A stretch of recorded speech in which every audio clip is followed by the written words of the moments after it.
fii émission ne yéen ñii capitaine yi la xawma lieutenant Pastef yi bu yóbboo ngeen réglé toju leen fenn wax ji mooy Ousmane Sonko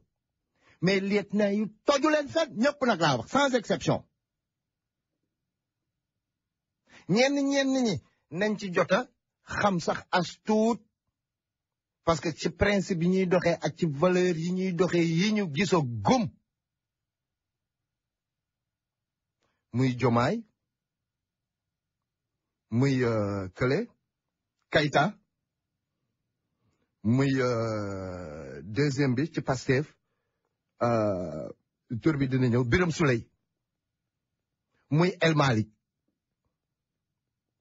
Abbas sax ci manifestation 8 mars yi rek ci la siiw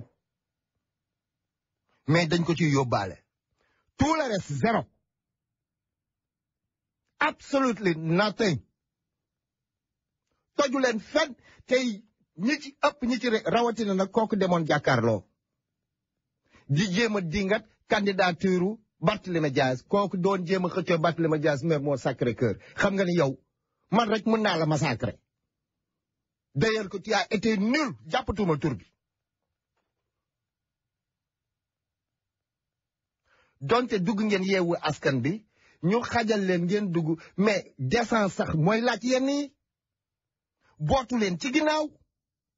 ngeen yaatal rawatina nag ñii ñoom buuxanteeguñu Pastef North America comme que waxu leen ba léegi doot leen wax maa ko wax Pastef North America laa wax bi nekk fii rawatina bi basé wu fii ci New York rajo yi nekk suñu Afrique mu ngi fi rajo Moodu mu ngi fi te la voix des émigrés mu ngi ci yoon bi mu ngi ñëw annoncé gu ko mais man maa koy wax Malick Sylla ngi ci yoon bi mu ngi ñëw te Grand dafa war a gaaw rajo yaa ngi fi duñu jeex yéen internet maanaam email WhatsApp ba ci seen fundraise récemment bii li ngeen bëgg dafa yomb trop heureusement xawma ku leen ko xelal ngeen ñëw wax ko ci suñu Afrique looloo tax nit ñi yëg mais sinon yéen i neen la yéen rek koy yëg bàyyi leen seen démarche bi comme que nag xeexu leen ci li xew ca mars ba tey doole comme que boobu moom xeexu leen jamono ji ñuy waaj a rey Ousmane Sonko xeexu leen toog leen noppi féeti woon leen patt bi rek te noppi ñu dugg Pastef ñëpp Ousmane Sonko moo leen doy mais yéen du benn liggéey boo leen def ba ci nag ñi ci Sénégal ñi nekk fii di xëccoo poste di siisu te Ousmane Sonko ma lay wax lii c'est la 4e fois nga koy wax ji ñi ñee la déggul woon mais bii nga dugg ci détails yi ci wàllu coalition bi foo génnee def ci déclaration junj nga leen wax ji mais dégguñu la da nga dem ba sonn ci loolu nag du xam lii lu mu lay jàngal man Ousmane Sonko laay waxal directement comme moom ni muy waxee ak Macky Sall lii lu mu lay jàngal mooy ñooñu ñëpp seddee Jibril Ngom parce que poste nañuy xëccoo buñ ko jotee dem jaay ko yambar bi bu leen woowaat bu ci waxaat ku la gëm sa projet bi na ñëw toog lii mooy dëgg ku ko gëmul di siisu gis nga ñoom indiwuñu kenn de rawatina gis nga sa livre bi maa ngi ciy ñëw bañ na ko sax ba lancé na gaañu saaxo moo gën a tax ni nit ñi xam ni lancé ñu livre bi faf nit ñi xamoon nañu yaa ngi waajal mais moom moo xamal nit ñi livre baa ngi armatan Pastef North America yéen kaa leen vilipande lii kaa leen wax li nekk ci projet kii collectivité territoriale yi mu bind ci livre bi moom ak Moussa Balla Fofana waaye yéen email WhatsApp jàpp leen ko foofu ku leen ko wax lii mooy dëgg ku leen ko lenn nag yéen ay benn cadre bu légitime bu organisé wu bu ñëwee ngeen aaki moo ko defaat noonu commencé siis nit ñi kii mooy wax kii du wax affaire man am naa waxukaay xëccoo ma fu ma waxee alhamdulilah rabil alamin bu ñëwee ngeen nguufaan ko yóbbu dem ni ngeen di doxalee nii du dëgg du yoon parti politique ak massification animation la àndal waaye nii nemm suñu papa yeeg suñu yaay yi toog dañoo mën a lire email te ñi ci ëpp ñuy voté foofu nañ nekk masse bi toog ñi ëpp ci ñuy voté mooy ñi nga xamante ne bi jàng nasaraan si mooy les xoco-xocok les sususug les soi-disant intellectuels maa ngi ñëw ci terre bi comme que inauguré ngeen ko foofu moom beneen kaa la ni ngeen nekkee nii du dëgg bi mooy 4e fois Ousmane Sonko di ko wax te it nag ma profité wax ci balaa mu may rëcc boobaak léegi bi Ousmane Sonko jugee Casamance ba léegi Casamance dañuy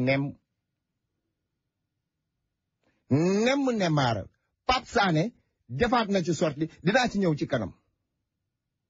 waaye bu fay dellu dégg naa ni ñu ngi jënd ay matraque Pape Sané révélation boobu la def léegi nag kii nga xamante ni bakkanam mu ngi ci xotti gerte ñun xeex bi làmmiñ rek nañu daas doo leen génn ngeen yuuxu yéen tamit toog email WhatsApp di leem-leemal toog la amoon na ci benn waay wala ñaar yu tàmmali woon doon def rajo yéen seen biir yéen a ko doon xeex mu ngi nii noppi na bàyyi na rajo ba fii nii gis nga programme yëpp a fees amu leen foo leen waxee dem leen jëndi programme ci rajo Modi International baa ngeen dem ci suñu Afrique lii mooy wax dëgg ngeen génn wax projet liñ naan projet nit ñi dañuy dégg projet rek waaye xamuñu la mooy projet génn leen ngeen faram fàcceeku nit ñi comprendre bu baax nit ñi dañoo bëgg Ousmane Sonko te yàlla tax te moom moo fi taxaw sol tubay jàkkaarloog Macky Sall ne ko doo dara tekki woo dara moom rek moo ko fiy def en tant que politicien Macky Sall tant que yaa ngi noppi defoo bruit doo am ak moom benn problème gis nga Khalifa Sall dafa commencé yëngu ñu indi benn dossier doomam takk nee nañu arrêté nañ ko lu ñu def un fils de Khalifa Sall waa E-Media liggéey li ñu mel li ñu ñàkk jom ces journalistes corrompus un fils de Khalifa Sall mêlé dans une affaire jël photo Khalifa Sall nag da ko pàcc ci journaux yeeg internet yi nguur goo xamante ne bi bu ñuy xeex nit dañ lay sosal yàq sa der tuumaal la jaay la doole toroxal la waaye kii mooy seen daj dëpp yal na ko yàlla sàmm te aar ko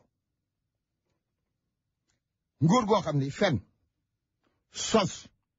tuumaal nit yàq deram teg ko doole na ko ràpp ci kaso bi man nag misaal bi leen rek laa ciy xool yoon ci yàlla Moussa yoon ci yàlla Youssoufa fonction publique la nekkoon te bizarrement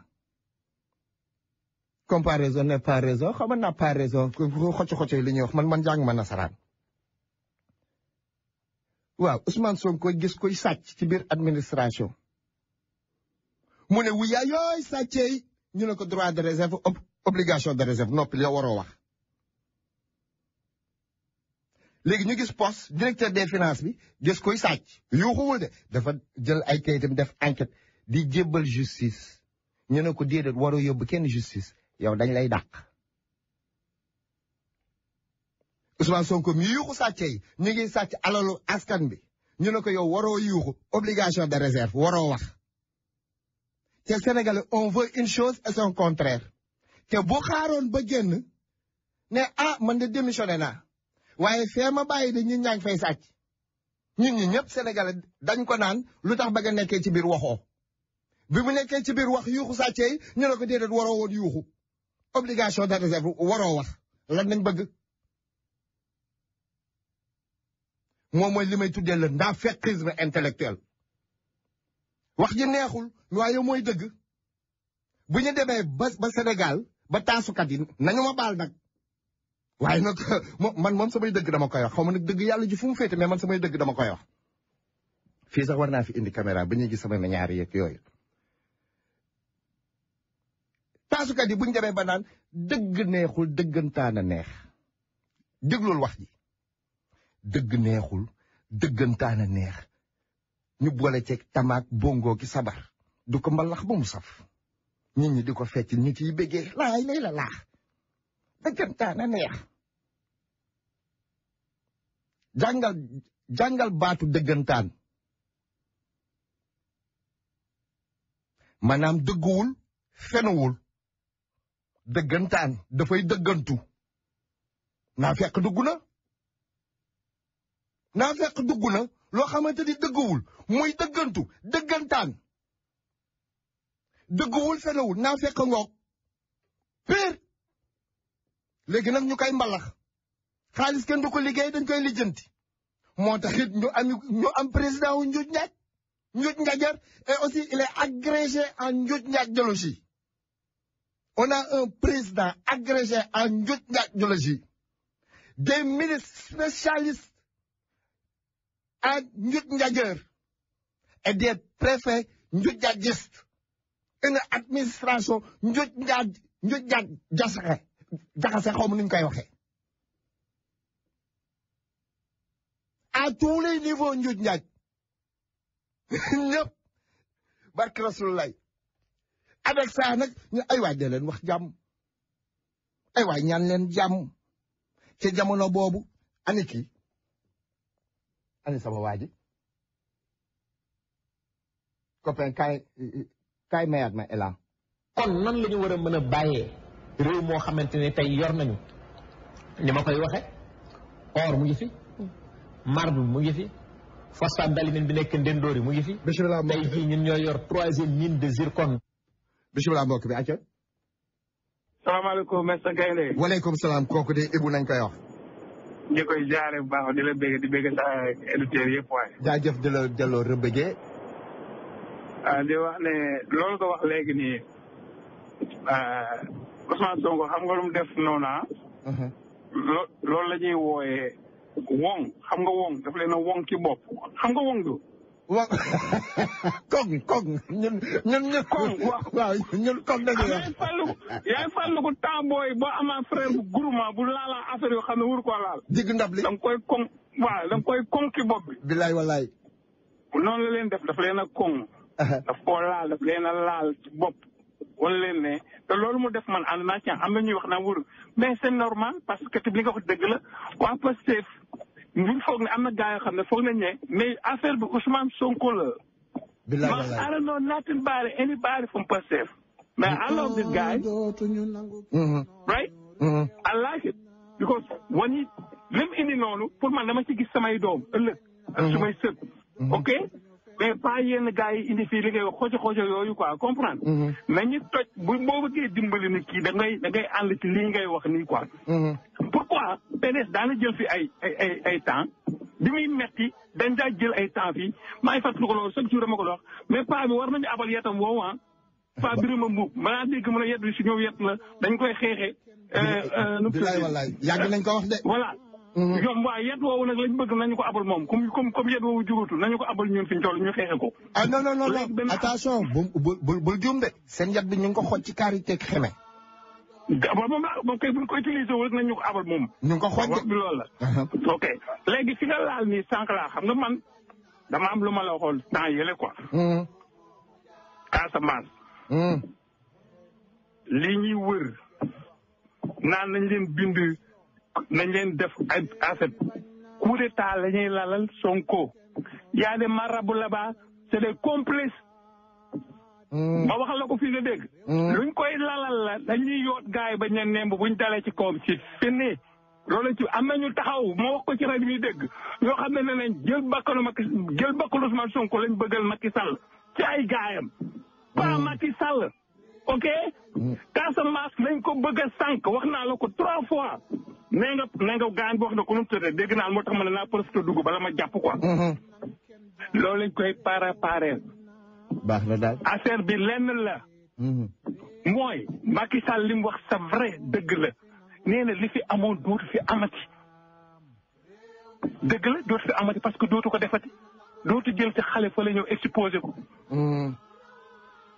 loolu li muy wax dégg nga mu baax. bu baax a baax li fi amoon. li fi amoon dootu fi amati loolu mu wax tubaab yi lu wóor la ndax dootu def la mu defoon. mais am na ñu ne ko dañ lay fajal. dañ lay defal léegi xeex bi yeneen partisans yi nga xam ne seen kër yi dañ ko duy xaalisu Sénégal bépp ba mënatoo gis 1000 francs ñoo taxaw ne danañ rey nguur si. am na ñoo xam ne fi ñu toll lii problème bi mooy. secret bi nar a feeñ. ñu war leen a démasquer. waa Pastef waa ka Ousmane Sonko yi am nañ éléments yi yëpp. comprendre. léegi nag loolu lañ bëggul mu génn. projet bi am na nuy demee ñu yóbbu foofu mais ñoom bëggul lañ bëgg fi ñu toll. buñ ñëwee nguur si bu comme du dem ci kaso bi léegi ay du weesu bàyyi dee nañ koo sànq. loolu lañ ci jublu nañ ci bàyyi xel bu baax. incha allah jërëjëf Ibou. li ñu wax ne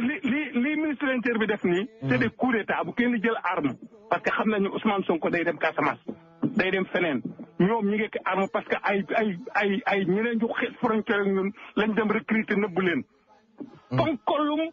boo xam ne ci presse bi la bokk dem na interview leen ba pare loo xam ne ay coup d'état ñu la ci kanam naa la ko gën a leeralal. incha allah bu ñu fontoo. jërëjëf ok jërëjëf ñooñu ñu bëgg a caay Sénégalais yi suñu doom yi naan ay jàmm lañ bëgg. ay tappalekat lañ.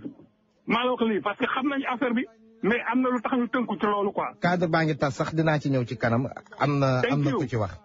jaajëf Ibou. lu ma la xam bindal date bi quoi. non ñu ngi lay topp maire Nadité mu ngi lay bàyyi xel bu baax mu ngi lay nuyu. jaajëf. bëggoon naa dugg ci matin tey dama jàpp mais ba par bon si mais ko li mu teg lépp may naa la ko. li mu teg yëpp may naa ko gaynde waxal ma ko. dana siisu de maa ngi ñëw ci ñoom ci kanam sax. mais tey jaajëf Ibou jërëjëf. waaw kooku pour rek dolli ci li mu wax. Pape Sané li mu doon junj sànq mu ngi.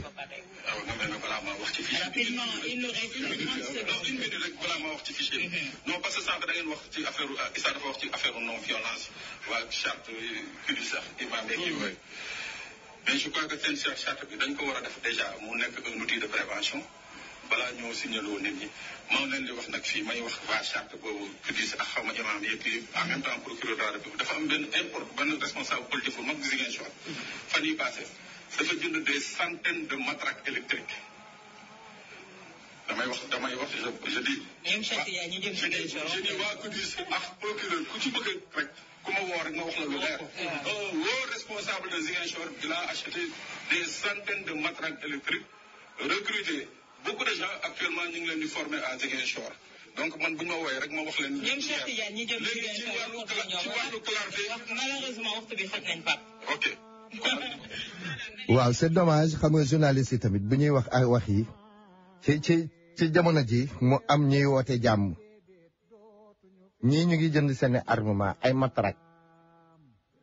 ma ni booyu Pastef yi ak booy yi nga xamante ni c'est des républicains ñi bëgg seen réew laa wax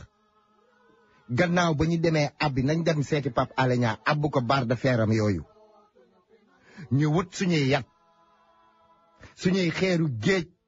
suñuy xeeru raay ak i lance-pierre wallahi ci nañ jëm amul sax kañ dem ba dikk leen nag les waxeurs de jàmm et les ñaaneurs de jàmm time is running out get on it get to work time is running out les wax il faudra ñaanee tout de suite dès maintenant xëcc leen kurus yeeg si jaade yi il faudra ñaanee te li ma bëgg teg ni du fi xaj waaye xaaral ma def nii bilaay wallaay dootuñu ko nangu de waaw mee ma doole réew mi bañ naa déedéet dootuñu fi nangu buumu jaam réew mi bañ naa xam nga nu may def moom liñ baa ngi tëj bisimilah mbokk bi allo kay de waaw maa ngi lay ziare yàlla yàlla nangu ziar jaajëf waay ak sa xam nga lii dafa lay jàng rek ne maanaam boo xoolee journaliste yi ñu ci bëree bëri ñoo Macky Sall ñoom képp borom télé yi bëree bëri ci Sénégal ñoo Macky Sall ñoom képp ndax lii bu doon fii la breaking news la waroon doon breaking news la waroon doon bilaay wallaay comprendre nga breaking news la waroon doon mais gis nga ni ñu ko daggee mel ni ñoom suxuñu information bi quoi bilaay doy na waar quoi doy na waar yéen yàlla dina jublu daal amin amin amin doy na waar quoi yàlla yàlla bisimilah mbokk bi salaamaaleykum waaleykum salaam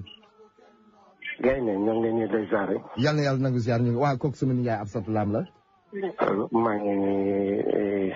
ci dëkk bu tedd bi lay woo. macha allah macha allah. mais nguuru jubóori ji. képp ku ragal kaso. ku ragal dee.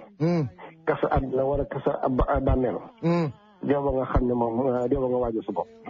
jaral lu nekk yooyu moo feeñ. yooyu moo feeñ matraque yooyu Pape Sané di wax yooyu moo feeñ yeneen yoo xam ne feeñagul. te yàlla nañ si yàlla bàyyi rek. jërëjëf amiin mais soxla na ñaan xam nga lu soxla ñaan. askan wi mais moom ci boppam lépp lu fi waay def lu safaan bi. yow ci sa kaw li këpp. wallaay lépp dana del sa bopp. wallaay lépp dana del sa bopp. wallaay. ñu lay jaajëfal. jërëjëf. ba ci kanam incha allah. ak saa ma jël kii rek balaa may jéggi waxtu bi bisimilah mbokk bi. waaw. maa def. ñu ngi sant yàlla bu wér. waaye gis nga affaire bi li ma la loolu Béthio doon wax Béthio lu mu doon waxoon xaw ma Mbolde la xaw ma. na gaa yi dem dugg ci àll Casamance bi àll Guinée Bissau bi ñoo ko la ko daa wut ay Mbolde. ñëw teg. bilaay wallaay maa koy soppal. waaw rek maa koy soppal yàlla yàlla defal leen jàmm. allahumma amin. allahumma amin. waaleykum asalaam wa rahmatullah. ñoo ko gisandoo. mbir bi doy na waar. man de lii moom dañ ko yàgg wax waaye xoolal nit ñi de dañuy ànd ak waxtu bi rek dem bu ko defee ma ñëw ci annonce yi ma am fii après nag delluwaat ci programme bi dana xumb lool. surtout suñu yaay daara xam nga ay xaaju guddi muy ñëw fii xam nga di tegte nit ñi ci wàllu diine ji ñu tijjeeku suñu yaay Fambaw donte mosuñoo gisee ñoom soxna yi. faaw nag ñu jàppale leen encouragé leen day baax nag xoole léegi nii am naa mbokk man sama wàllu bopp wax dëgg fa Samba Mbayaanu ma nag waaw sama benn mbokk gis nga Mor Diagne nañ koy wax ku mel ni Daouda ñoom ñëpp ñu ngi may zel xam nga du mu mën a wax montant bi mooy loolu da ngay gis ay mbokk yoo xam dañuy jékki-jékki zel nit donc day am solo mais surtout ñooñu surtout soxna yi wax dëgg fa neex yàlla war nañ leen jàppale lu ñu mën. te dañuy def ku ne ñun ñëpp ñu ngi ciy gis suñu bopp ay la yëbal léegi nag pour ma delluwaat yaakaar naa fàttewu ma dara voilà surtout waa Yewwi Askan Wi xaw ma kan moo leen fi toogal nag wax dëgg fa neex yàlla waa Pastef bu fekkee yéen la yéen lu jëm seen parti bu leen neexee ngeen toog jàpp leen fi ngeen ko jàpp am ngeen ci droit waaye man moom sama classe gi am nañ droit wax mais minimum coalition bii njàll gën leen ngeen wax ci nit ñi bëgg nañ dugal ci fundraise bi mais téléphone yi nit ñi dañoo am problème pour Wave tey léegi nii essayé naa ko léegi am naa benn mbokk bu tudd Daouda Gueye mu ngi may dégg na ma baal su fekkee bëgguloon ma tudd turam ça fait plus de 10 jours jox na ma $40 am léegi nii avant may toog laa ko mujj essayé ba screenshot ko ba yónnee ko mënul jàll ci seen numéro Wave bi nit ñi am nañ yéene pour def ci seen koppar ngal génn leen ngeen communiquer ñun amuñu benn accès ci ponkal yi nag ci ñii yore kaddu ci wàllu coalition bi wala ci wàllu parti bi dimbali leen nit ñi bu ñuy defal seen koppar ci coalition bi seen bopp nañuy defal seen bopp nañuy bëgg a dimbali xoolal bii lay teer 568 milliards nañ déparé ñu ngi ci 800 nangam inauguration 1 milliard ci ngénte ci teer bu war a jóge man mais c'est extraordinaire pour teer war a départ président yéeg ci ñu indi ay waykat ay kon yéen xanaa Youssou Ndour 400 millions ngeen ko fay mais c'est extraordinaire 1 milliard xam ngeen la mooy milliard may wax ñu naan développement développement mu ngi tàmbalee d'abord ci tabax nit tabax leen nit ani seen bilan immatériel bonne gouvernance lutte contre la corruption la transparence l'éducation la santé la sécurité ñi ngi rey nit ñi guddeeg bëccëg détournement à gogo drogue bi moom maari day taali man balaa maa dee su ma tijjee ci presse rek gis naan jàpp nañ 50 kilogrammes de yamba fii yamba fee ani cocaïne beeg héroïne bi ton yi ñu jàpp fan yi yëpp tegale nañ fi benn 6 mois boo xam ne chaque mois jàpp nañ ci ay tonnes ani yooyu ani italien beeg allemand bi ñu jàppoon ngeen dem yóbbu leen ñu ñibbi ngeen di da ngeen yeggale yee yaay foofu enquête bi transitaire bi jël boole leen ni ngeen def Ousmane Sonko transitaire boobu sax moo ci gën a dee ki jàpp gis drogue bateau drogue woo douane woo police boole leen ngeen jàpp kooku ne ko ràpp tëj ci kaso bi kooku Cheikh Omar Talla bu nu melaan rek laay dégg boobu ba léegi mu ciy kaas kenn du ko waxtaane transitaire boobu mbokk bi boo may dégg mu ngi kaso beneen bi nag njombe bi gën a pata balaa may dugg ci terre bi mbokk bi moo xam nga ko wala xamoo ko dañoo bëgg bloquer loi góor jigéen bi loi góor jigéen bii ñuy yóbbu assemblée na ku mel ni maître El Hadj Diouf Armeeru Ñing Aly Ngouille Ndiaye ñii dañu ngi gën di wax ak ñenn député yi nga député non billaay yàlla xam na ne amuñu ay député ay député nañu am ce qui prône le naaféqisme parlementaire bu ñu waxee na naan wax leen jàmm xale yi tey dañoo violent mais nañuy def ba duñu violent naka nañuy def ba xale yi tey duñu violent càcc gi di tulleeg màlle xale ma yeggali kii parce que dafa am fu ma xaalis non kii damay ñëw ci kaw moom après ndañ dem seet Xalaat TV temps baa ngi dem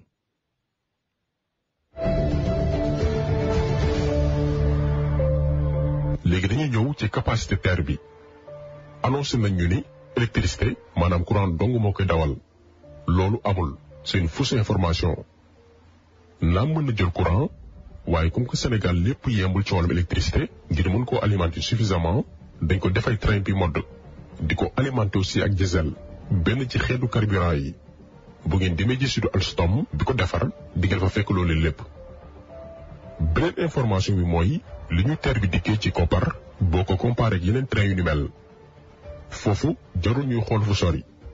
dañuy jël exemple bi gën a pertinent muy Algérie.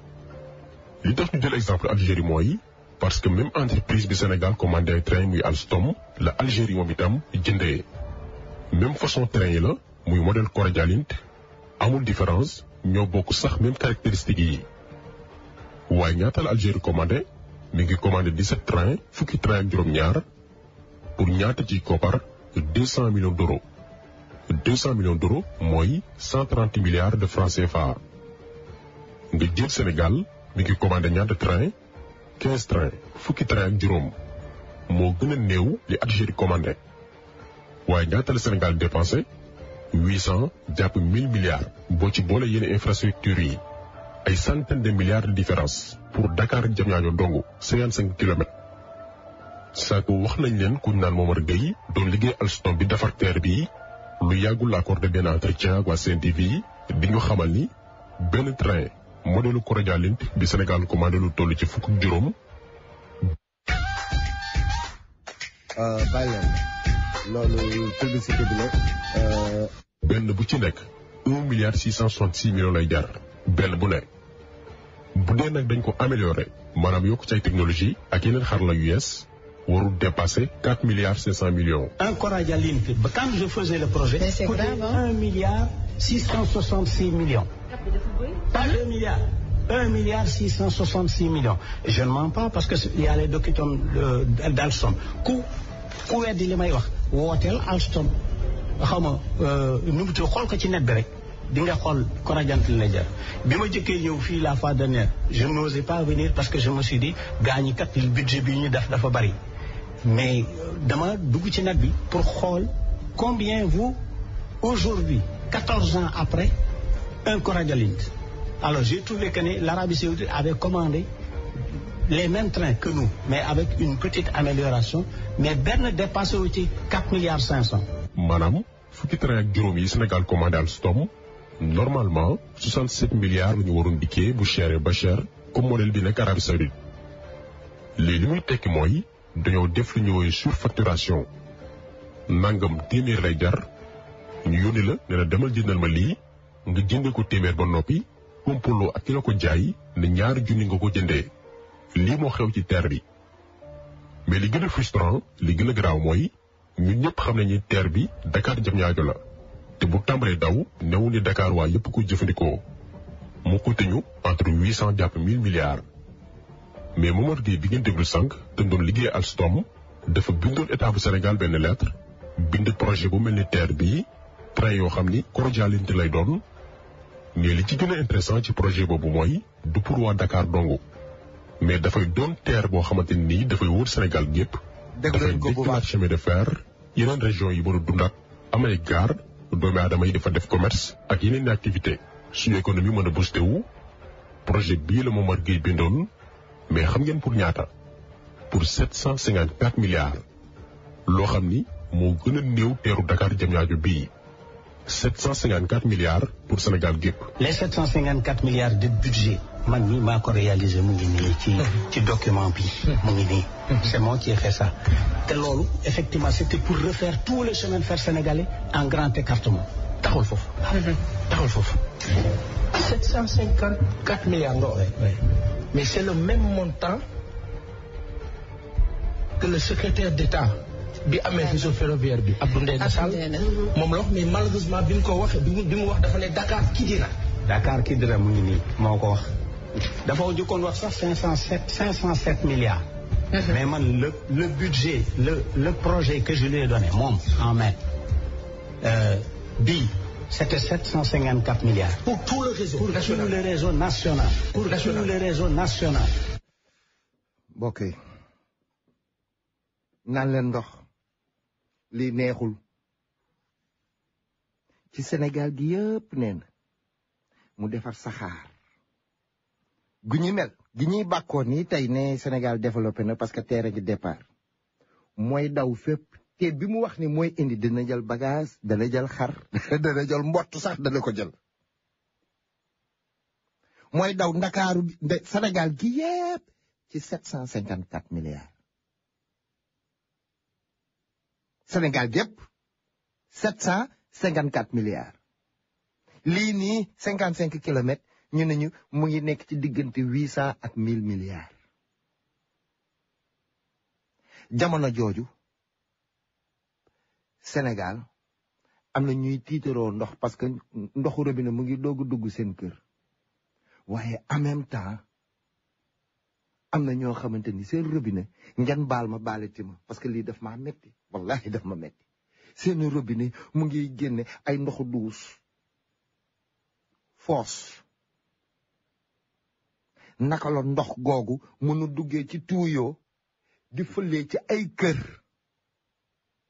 xale ya fa nekk mag ya fa nekk ña feebar ña jagadi boo bëggee jaamu yàlla boo bëggee naan ndox ni muy vitale ni muy essentiel ci nit ñooñu seen robinet non mais c'est extraordinaire te kii dafa am lu mu wax ci ndox il faut que ma ñëw ci moom sànq tàmbali woon naa ko. ñu nekk Ndendoori mu ngi fi tey jii ñun ñoo yor 3e mine de zircon du monde derrière l'Australie l'Afrique du Sud réserve yi toll ci 3 milliards 200 millions de tonnes ñu ngeeg phosphate bi nga xam mooy phosphate de calcium bi nga xam ne tey jii nous avons les meilleurs teneurs de l'Afrique voire du monde mu nekk Tobène moom la ñuy nal pour génn ci acide sulfurique acide phosphorique ak phosphogypse boo jógee foofu tey jii yaa ngeeg des millions et des millions de tonnes ci calcaire bii nga xamante moom mooy matière première u ciment yaa ngeeg basalte yaa ngeeg attapulgite yaa ngeeg leucoxène yaa ngeeg rutile yaa ngeeg tey jii kaolin yaa ngeeg tourbe yaa ngi gaz yaa ngeeg pétrole yaa ngeeg 750 millions de tonnes de fer de la Falémé tey jii tu as 29 blocs de pétrole au Sénégal 7 en onshore mooy ci jéeri ji 13 en offshore et 9 en ultra ci biir géej mooy ultra deep kon tey jii bu fekkee ne tey yor nañu lii lépp ci réew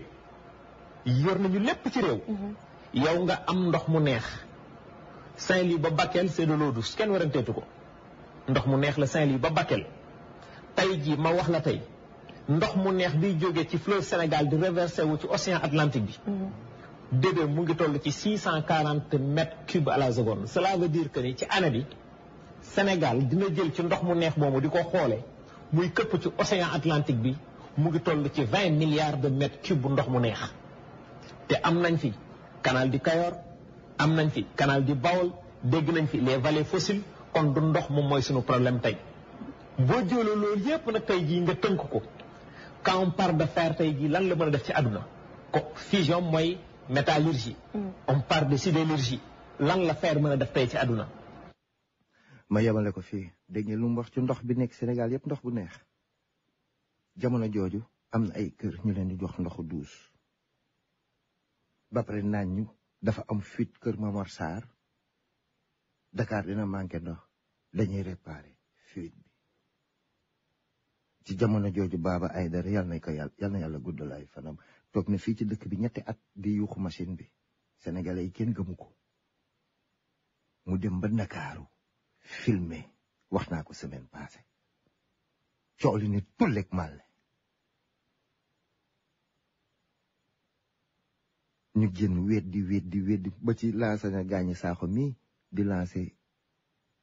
livre Ousmane Sonko moo nekkoon ONAS ñoom ñoo ko doon weddi jamono boobu fa mu nekk ci métropole lu ko tiim Parcelles ñun suñu kër fa la nekk Soprim Nord Foire dem ba HLM Guédiawaye ay Las Palmas seen robinet yi ndoxu douce moo ciy génn nañu utiliser suñuy xel yi waaye nag ci jamono boobu waa cadre unitaire de l'islam am ngeen liggéey am na ku wax léegi ci yéen mais balaa maa yegg foofu il faut que ma waxanteeg Jumbóori ndaxte sama waa ji dafa wax ak moom xam nga ñetti dialogue jàll na fi mbokk bi Sénégal nag bu ñu waxee rek dañ ne dialogue xaw ma ndegam ñi dégg nañ Jumbóori walla mu ngi woote waat dialogue mais sama waa ji dafa dégg fa muy waxee mu daw tontu ko sëriñ Abdou Bara Mbacké Dolly moom nag mu ngi bëgg soof nit ñi man mënuma comprendre opposant di tirer ci kaw opposant naan Ousmane Sonko sonnal na nit ñi ci ay menaces am population bi dañ cee sonn mais yow mi sonn bëgg a transhumé demal transhumé ji nga bàyyi ñun ñu sonn ci ay menaces am jamono joobu administration ñu ngi sàcc réew xaalis bi trésor public ñu ngi tage ni ko Pape Alé Niang waxee bëgg naa ci ñam tuuti balaa may dem ci Clédor yow waxoo ci loolu waxoo ci mal gouvernance problème scandale mandat scandale man ñun ñaa ngi naan ay mois de scandale mandat à scandale yow waxoo ci yaa a parlé à gogo naan Ousmane Sonko sonnal na ñi yow boo bëggee transhumé demal nañu sonnal ñun bëgg na man de bëgg naa mais man moom Ousmane Sonko yàlla nga ma sonnal bëgg naa dinaa ñëwaat ci foofu léegi jëlal kii. Après votre réélection en 2019, vous aviez fait des gestes pour l'opposition. Il y a toujours le cas de Khalifa Sall et de Karim Wade et de leur amnistie. On en avait parlé à l'époque. Est-ce que une amnistie de ces deux personnalités est toujours sur la table ou en négociation? Vous savez, Marc, j'ai toujours choisi de ne pas personnaliser les débats. Mais bon, à l'époque, on a parlé de ces sujets. C'est des sujets qui ont été traités. Le débat se pose au Sénégal aussi. Est-ce que c'est une amnistie, une sorte de réhabilitation? Je ne sais pas trop. Moi, je ne suis pas... Dans le cadre d'un dialogue, qu'on trouve des solutions, mais qui respectent le droit, qui respectent la loi. Vous y seriez favorable? Oui, je l'ai déjà dit au cadre unitaire de l'islam au Sénégal, qui intervient beaucoup pour pacifier les milieux politiques. Non, je ne suis pas opposé à l'esprit, mais il faut trouver la bonne formule. dégg nga loolu sama waa ji dëkkaa déglul mun a taalee ma ngay taal su taalee fii mu teel a tàkk mu taal fële jekki na day andi premier ministre ñun suñu yoon newul ci premier ministre ñun suñu yoon newul ci premier ministre Macky Sall lu muy def ak lu mu dul def ñun toppatoowuñu ko bu ko neexee mu nommé Farba mu koy riitil suba bu ngoon premier ministre ñun loolu yëngaluñu ndax bi muy génne poste premier ministre moo toog ba mu neex ko mu ne moom léegi moom dong kot doy na pour yor réew mi nee na moom kot doy na pour yor réew mi tey nee na day delloo si premier ministre te bokk na li mu ko layee nee na comme day dem Union africaine dootul am jot pour Sénégal lu doy waar a ngi noonu lu doy waar man nag yërëm naa Sénégal ndax koo xam ne bi muy nekk fi yor mandat Sénégal rek mënulul dara réew mi tey mu naan maa nga dem Union africaine ñaari fan yu ne mu jël avion naan day dem défendre l'Afrique l'Afrique n'a qu'à se gérer d'abord doog naan maa ngi dem défendre seen défendre yëpp mooy on a qu'à nañ ñu jox ay droits de tirage spéciaux nañu def ay fonds pour jàppale Afrique alors que yaa ngi jaay suñu pétrole jaay suñu gaz jaay suñu géej jaay suñu zircon jaay suñu suuf si ba pare di wër di yelwaan loolu mooy gouvernance Macky Sall bi mu defee loolu sottiwul kenn fu laalu ko dégg naa sax ñu ne léegi Khalifa Sall la ñu bëgg a def premier ministre monsieur le premier ministre bu ma fàtte nag donc bi mu xamee ni loolu sottiwut mu génne yeneen ak yeneen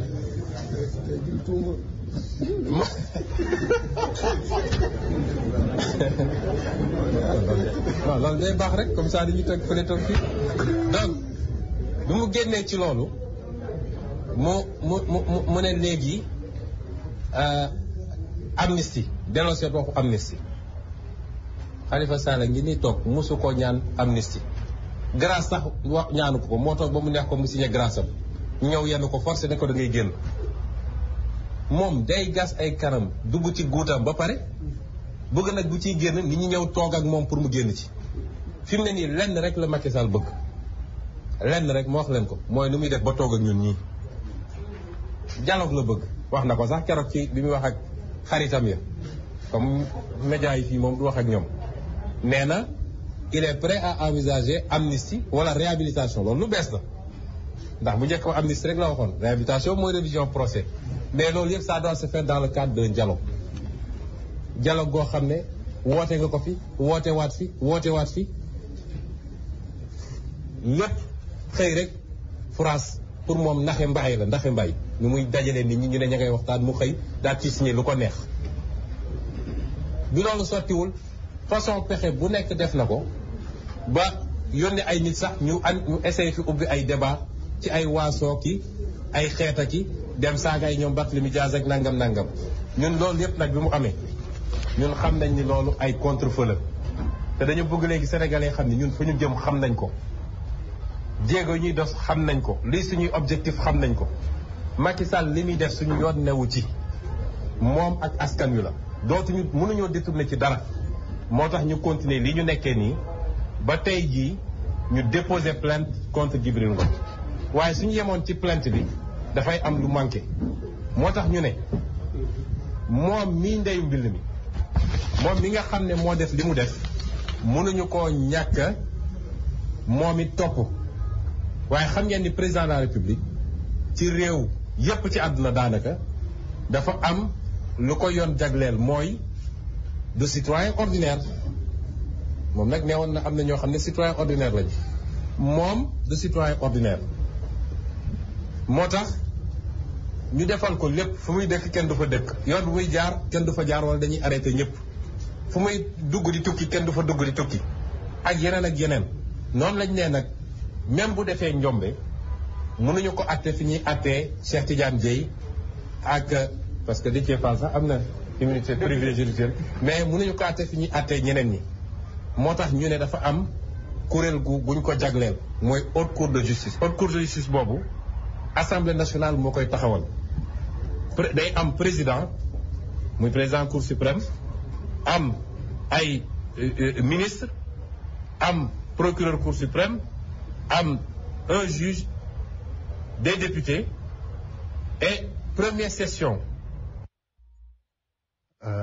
kooku bëgg naa parti bi jeex rek ba ma parce que faaw ma laal Clédor.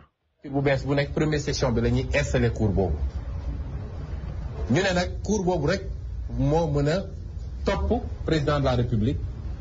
ci benn mbir mooy su dee def na haute trahison mooy li mu waatoon bi ñu koy fal li mu waatoon ne moom dina sàmmante ak constitution bi ak loi yi waaye dina sàmmulu constitution bi ak loi yi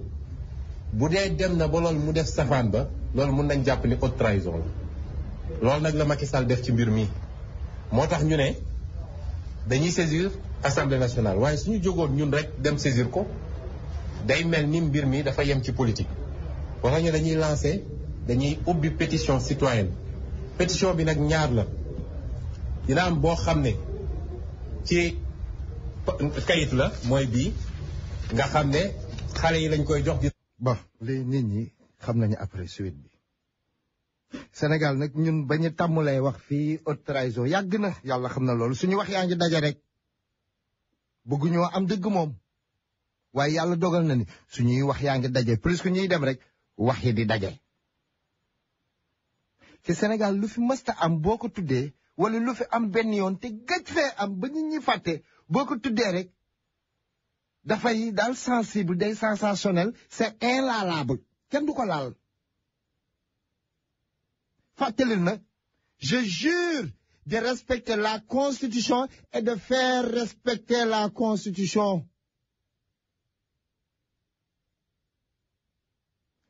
constitution bi dafa daganal sàcc mosu kaa daganal est-ce que moom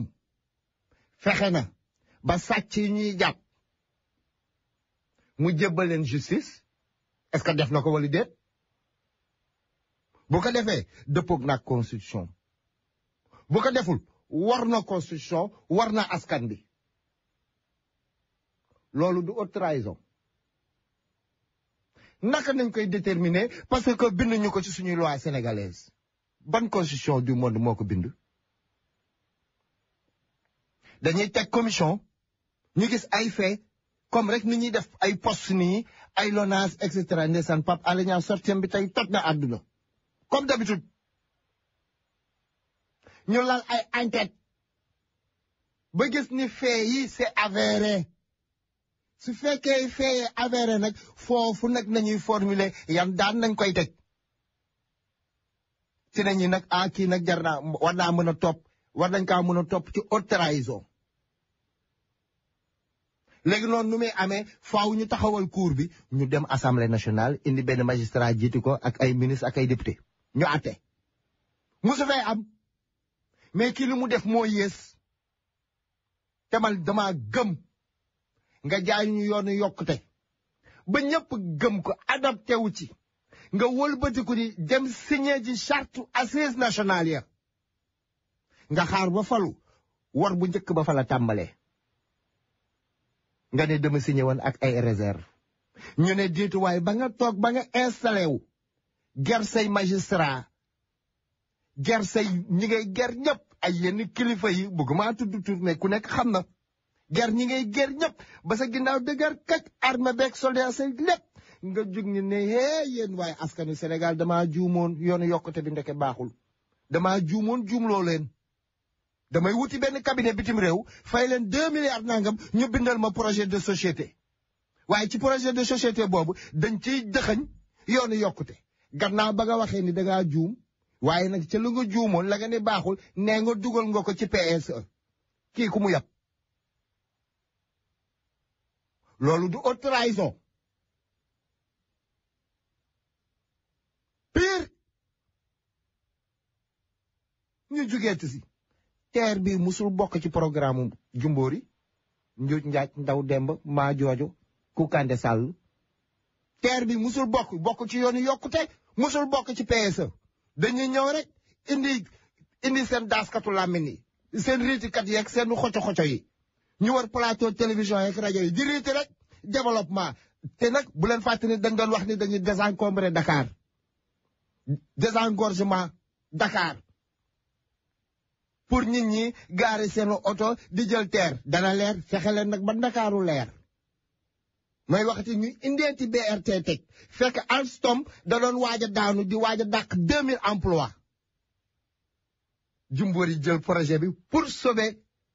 Alstom boobu ca France jël gafaka réew mi pour sauver leen jox leen marché bii marché TER bii loolu du haute trahison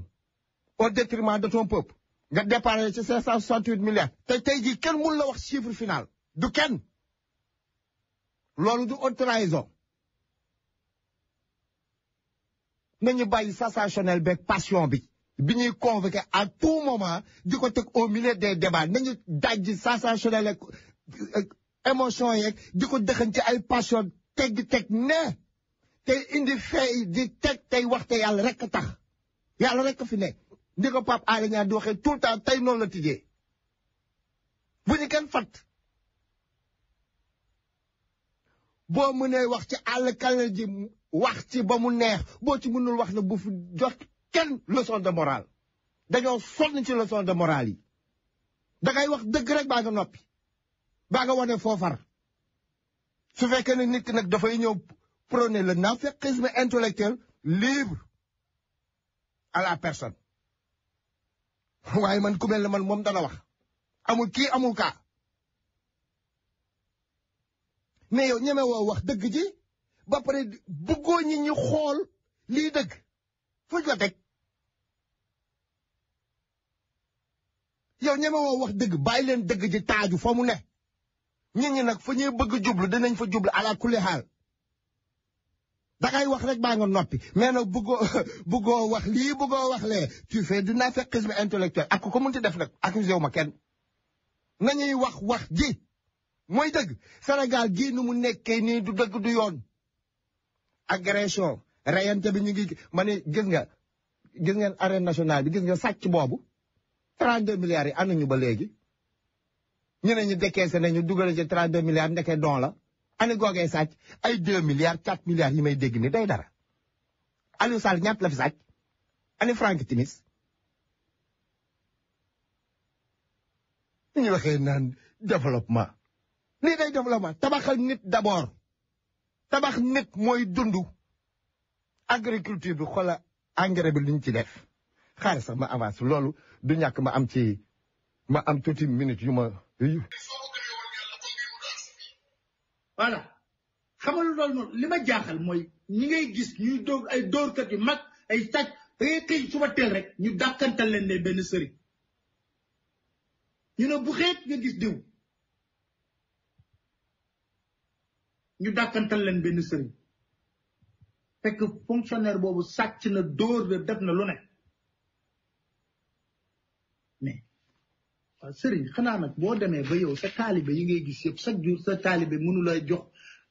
addiya mënu laa jox dara lu weesuwul 100 000 francs xëy suba teel ñoo jox la 100 millions xanaa war ngaa laaj fan la jëlee alal jooju. dëgg.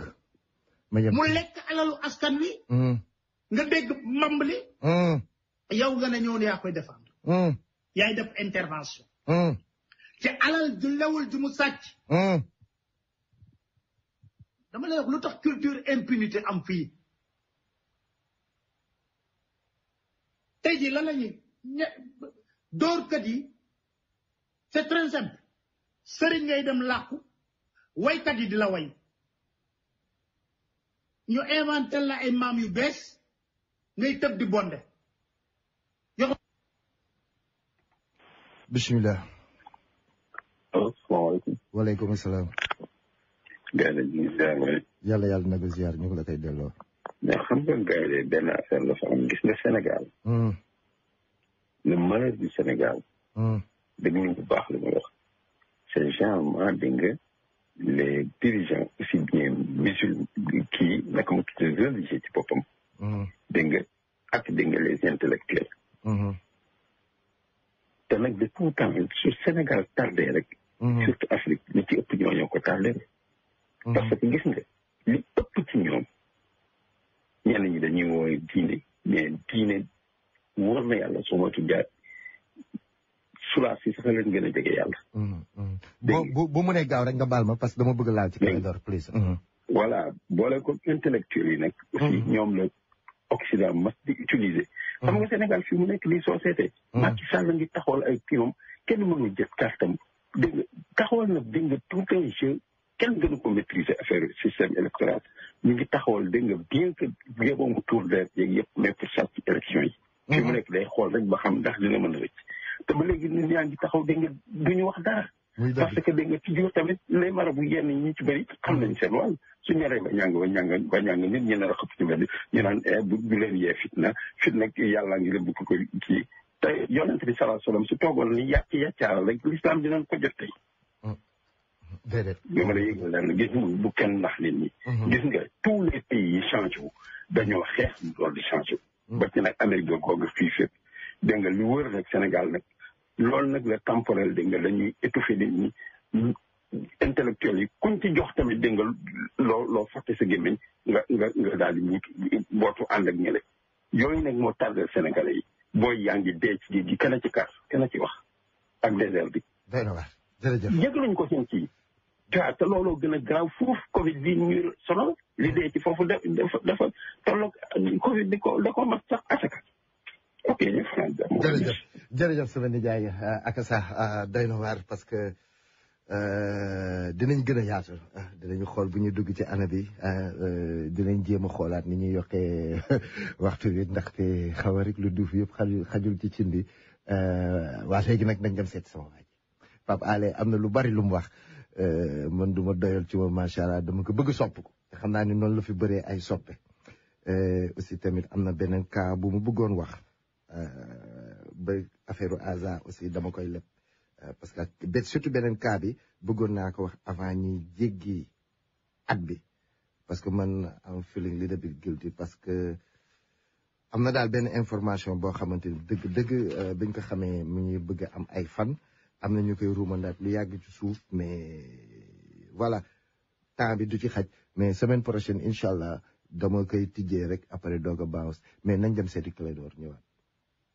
war na jur coow bu ñuy wax recapitalisation bu SAR parce que gis nañu ay sociétés yu mag yoo xamante ne yeggoon nañu ci situation bii quand même ñu rek def recapitalisation te gis nañu ne dañu ko tudd ci SAR rek tapage médiatique am ñëw ñu commencé bismillah mbokk bi salaamaaleykum waaw ngeen de waaleykum salaam waaw sama nijaay waaw maa ngi lay ziar de yàlla na gi ziar ñu ngi la man de li ma naqari ci Sénégal ñi woo intellectuel yi nga xam ne ñoo dàq jàng ñoo gën a dëng xoco yeeg susu yi non ba wama sax mais xam nga vraiment ay milliards nu ko dina mën a sàccee ba pare ne bëgg nga réew ma képp ku ci ànd ak yow sàcc nga ak ku mën a doon nag sàcc moom képp ku nar a fa sàcc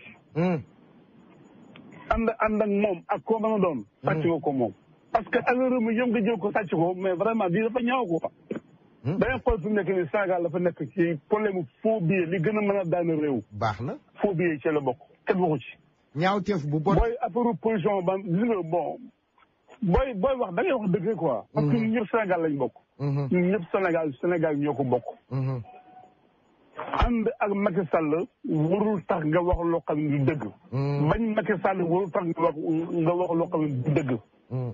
dëgg moo njëkk mooy mujj lii dafa ñaaw na ci Macky Sall jóg képp ko xam ne sàcc nga ci réew mi ak ku mën a doon nañ la tëj ba dem caabi ga benn bu ci keneen ku ci wax rek yow sàcc nga ko moom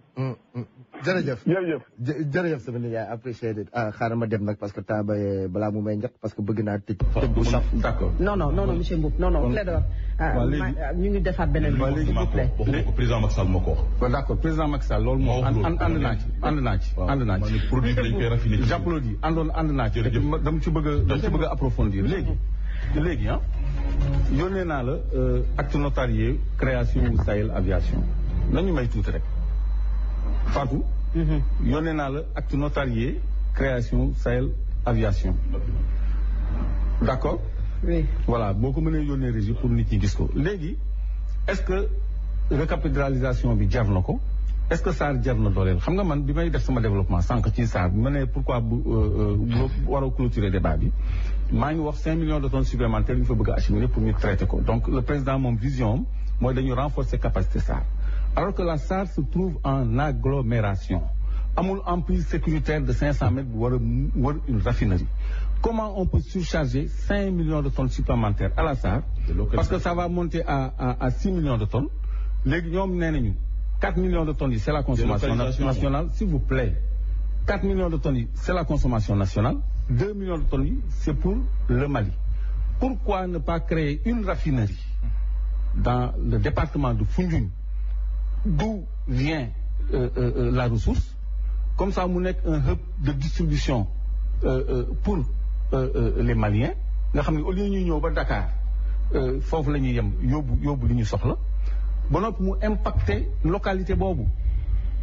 ba noppi du mettre en danger les populations de Dakar. C'est pas de l'équité territoriale et puis c'est pas une vision. La vision aurait été de créer une seconde raffinerie dans le département de Foundiougne Fatick, plus un centre de pétrochimie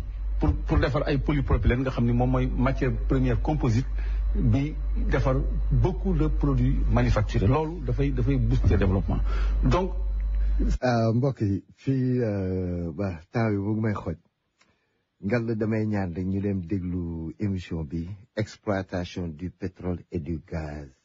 Clédor Sène démontre les arguments du représentant de l'État. Exploitation du pétrole et du gaz. 2 points. Clédor Sène démontre les arguments du représentant de l'État. am na ñu ko jot a suivre am na sax ku ma ko yónnee man yëguma ko woon am dafa am ku ma ko yónnee ma dem gëstu ji ko déglu ko nit ñi nag ba tuddee Clédor xel yi day am fu muy dem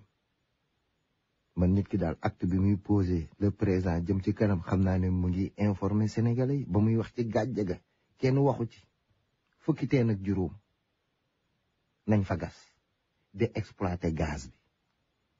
bi ñu mujj gas ñu ngi ko gas 1996 moo tàkk barki de moo njaay expert bu nekk ñëw na pour fay ko mënuñu ko fay sénégalais yee ko mujj fay te loolu moo xewoon ci coupure courant ba ca Abdou Diouf Mademba Sock Mademba bu dee yow la xaamal ne yaa ngi ñuy tooñ bu fekkee du yow ko mu muntu doon mu ngi ñuy tooñ Youssou Ndour booba wute naa ak Youssou Ndour bii jamono boobu yi tamit borom xam-xam bu ne nañ jële bitim réew indi mënuñu indi courant bi bañ ko wanee télé ba ñuy indi courant bi ñaari fuse la gars yi dindi woon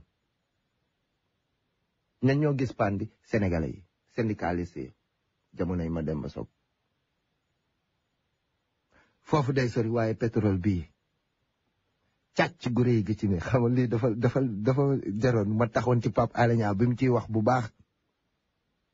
dal ci directrice bi dal ci ministre bi ak gouvernement bi